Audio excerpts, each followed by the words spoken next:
American fantasy কবুতর।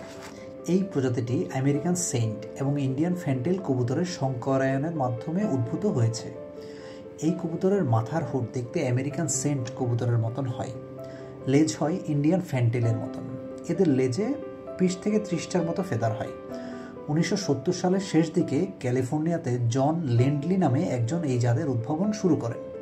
যেহেতু এই প্রজাতিটি সংকরায়নের ফল, ফ্যান্টাসি কবুতরের প্রাথমিক প্রজন্মগুলোতে একই সাথে হুড এবং ছড়ানো লেজ থাকতো না।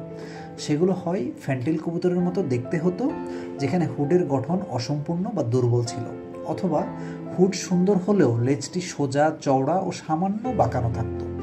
বছরের পর বছর নির্বাচিত সংকরায়নের মাধ্যমে পরবর্তীতে এমন কবুতর তৈরি হয়েছে যেগুলোতে সঠিক হুড এবং পূর্ণাঙ্গ ফ্যান্টেইল বিদ্যমান।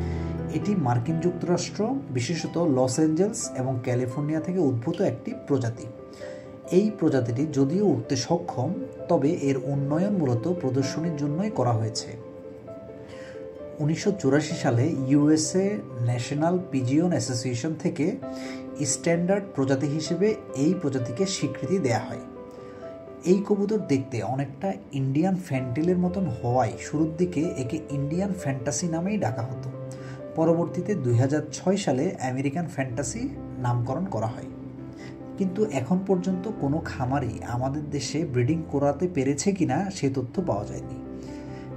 এই ভিডিওর মাধ্যমে যারা এই কবুতর সম্পর্কে জানলেন, তাদের কাছে এই জাতের কবুতর কেমন লেগেছে তা কমেন্ট করে জানাবেন। আল্লাহ হাফেজ।